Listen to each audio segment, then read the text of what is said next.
So it's 2026 and Bulova have only just gone and, I was about to swear that, have only gone and bloody done it. The horological gods have answered us. We wanted a smaller size and it's finally here. It's taken quite literally a decade. And it's completely and utterly, don't say it. Cross there and it's a tree. Glass of wine, Johnny. Oh, thank you, yes. Ah, the grape. The sweet red grape. Dark and black. Johnny, black and black and black. I don't want to die. 5 minutes later. Ah! A tree! Now, if you grew up partly in the UK like me, you'll remember the Fast Show, and I cannot help but think of that sketch with Johnny the painter. But before you tear it a new black hole, see what I did there? Nice. I kind of like it. It's fun. There are obviously some things I don't like about it. We'll address that. And some things they definitely got right. Nice. Speaking of which, if you want to carry on seeing free, truly independent reviews from a watch enthusiast's perspective, not a watch dealer, two fellow enthusiasts like yourselves, do hit that like button. It's the best way to support the channel. And of course, subscribe if you haven't. A lot to get into. Let's roll the intro.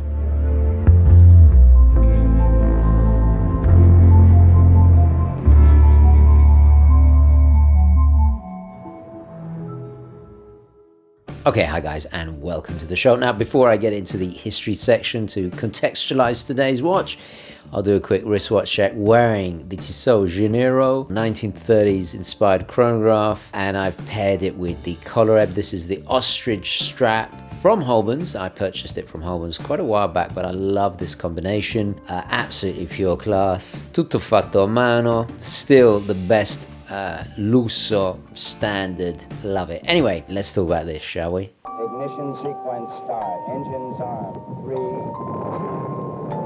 1. Rage on that beat, going crazy. Now, if you're new to the ultimate moon speedy killer that literally stepped in to save the day during an actual lunar surface mission when Omega's finest allegedly failed working, well, here is the cliff notes according to Skynet.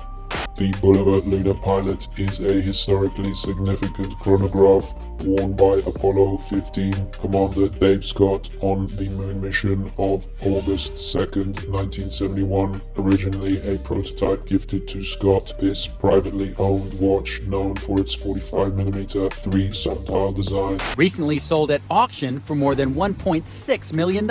It's the only watch you could possibly own that was on the moon. That's right. And that dirt, it's actually moon dust.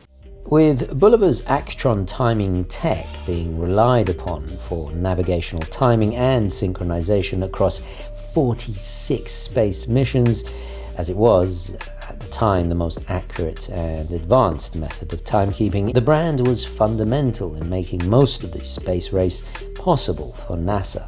This was obviously before Seiko came stomping into the scene like a giant unstoppable horological Godzilla, and bringing the watch world to its knees with the crisis-causing quartz, of course. It seemed almost logical that Bulova would make their own alternative to NASA's officially issued Speedmaster just in case, and thus why the similar design language. However, this was designed specifically to withstand astronomical conditions with a Valjoux 72-based caliber.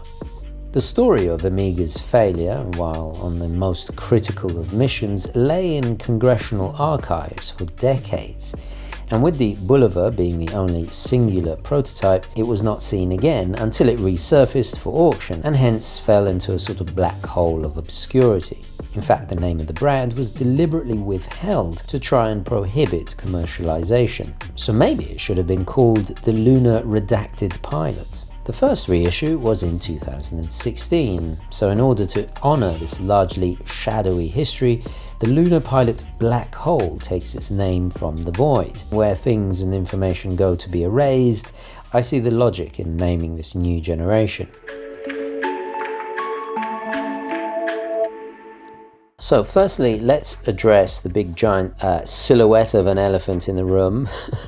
The dial is what's called Musu black paint. I hope I'm pronouncing it right. And this absorbs 99.4% of light to achieve the darkest finish possible. And it's very effective. I was skeptical when I first saw the renderings. I gotta be honest, this obsidian abyss of black is so dark that the gray printing actually contrasts quite effectively. I didn't expect to see that. So it's actually quite legible. I'm very surprised at this. So this gives it this lovely kind of stealthy, overall very modern look. And then the case separately is in a matte. This is a combination of sandblasted, PVD plated matte finish on top of just your typical steel, which obviously complements it nicely, with the exception of the pushers, crown, and the bezel being in this kind of semi-gloss finish. Yeah, it's a nice texture, ergonomically and tactile as well. There's also another hidden benefit, but we'll get into that later. In terms of size, it's pretty much perfect and actually wears a lot smaller because the lug to lug, I believe, is only about 48 or thereabouts. Just perfection. Around 13, could have been a little smidgen smaller.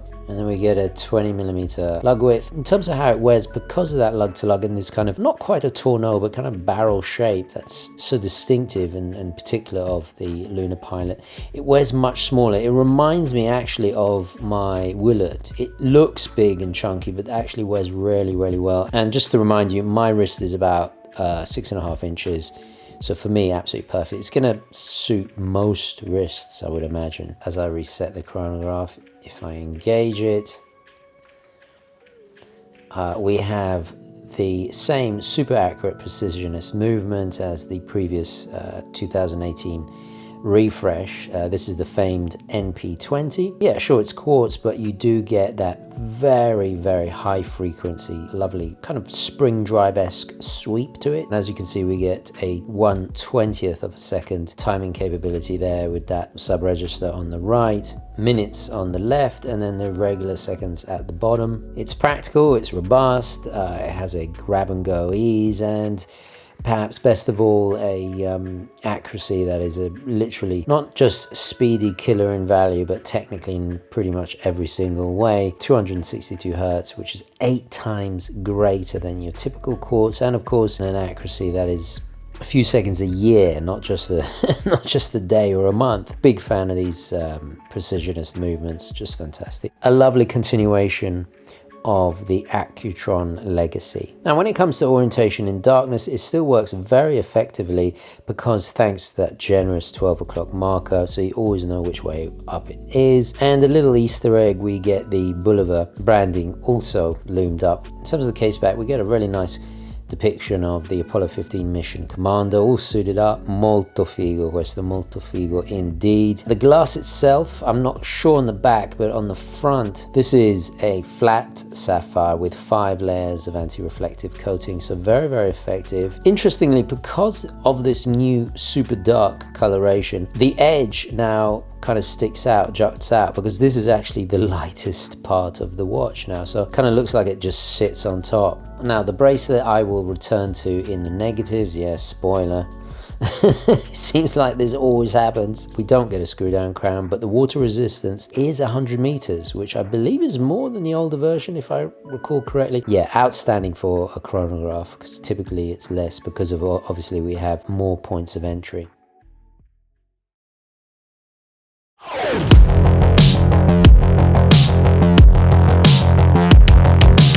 The Lunar Pilot, if you glance at it through squinted eyes, at first glance does look like a Speedy, and that's because it was very much inspired by the later Speedmaster Mark II of 1969. But it undoubtedly has its own character. It's less of a 1950s sporty Cadillac winged affair like the Omega 1957 Speedy stylistic language, but bolder and big enough to shield the tachymeter under the glass, with pushers that don't stick out or risk being snagged on things, which is utter design genius, and also cleverly doubles as crown guards. Like the Fliegers of World War II, this new generation is far smaller than the deliberately exaggerated original of 71. But for my intermittently fasted modern skinny wrist, a long overdue on-trend move for the brand. especially if mainstream appeal is to be met. And trust me, as a person who's designed many chronographs over the years, dial and pusher placement are some of the biggest headaches that can really kill a watch's aesthetic cohesion. Thankfully, it gels together here, and there's no loss of that quintessential Lunar Pilot feeling. Just look at the Speedy Reduced, with its crown placement in relation to its pushers due to that automatic modular movement, or Daytonas, with their subdials in a slightly different layout, as examples when the engine dictates the chassis look. The only discernible change has to be the loss of the 3 and 9 o'clock markers, but in all honesty, it hardly affects the overall performance, and the result is still a very harmonious, pleasing synchronicity. Strangely, the overall matte styling, aside from imbuing it with a sense of modern menacious machismo, because of the martial connotations obviously, has a much less reflective surface, and does actually make sense here from a design perspective, as in outer space or EVA use, where the rays of the sun are unblocked by clouds and can actually be harmfully blinding, hence the tinted or shaded visors on an astronaut's helmet.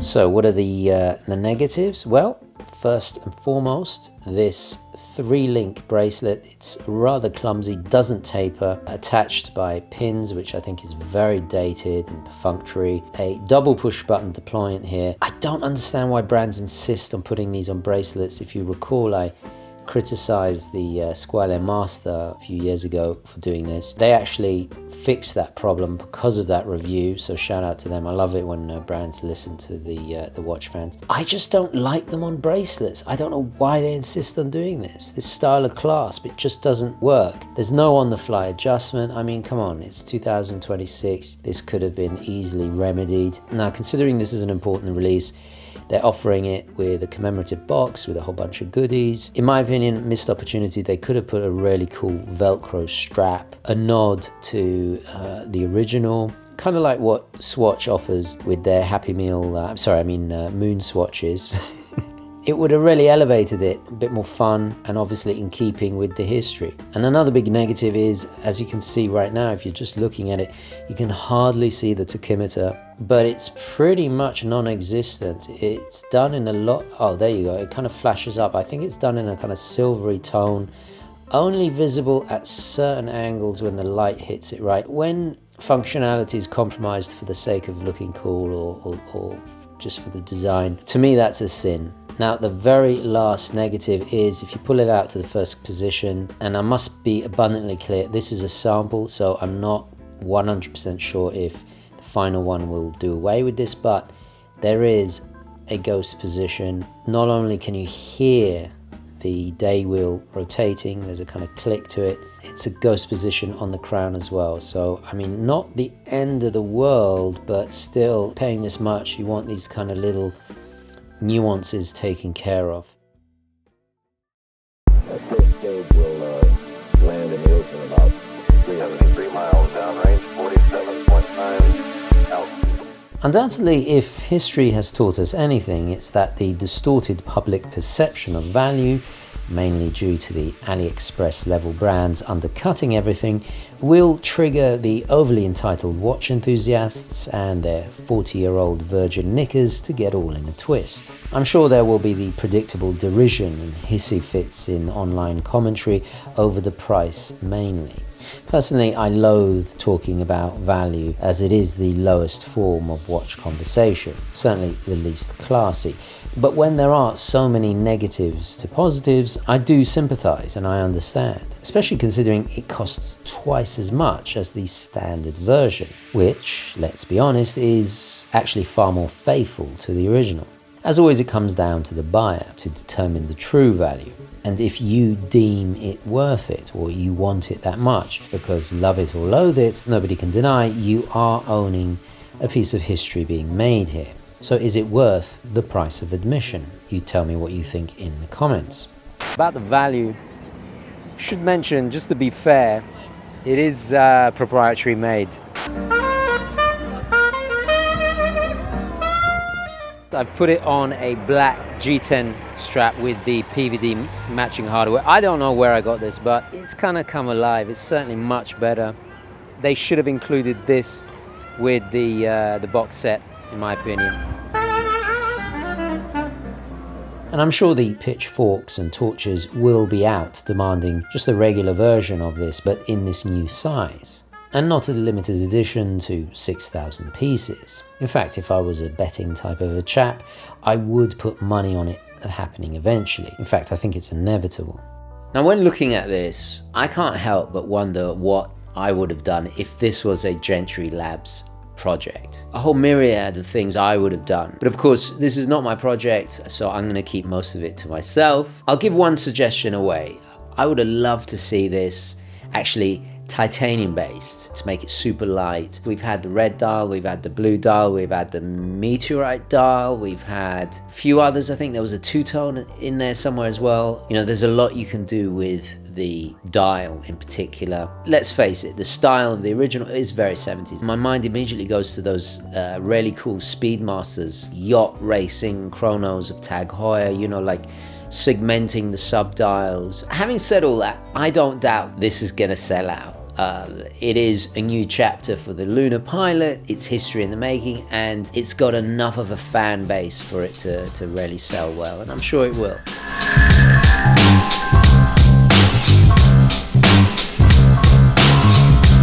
Absolutely music. My day without music is so strange. Ho scoperto che riesco a fregarmene di alcune cose. I see this version as a bit like when Stone Island offers their blacked out badges, aka the Shadow Project collection, to denote an even more important and experimental line of product that pushes boundaries and thus adding an effective concoction of exclusivity and pugnacious, aloof coolness, resulting in a sort of aspirational status signaling for the wearer.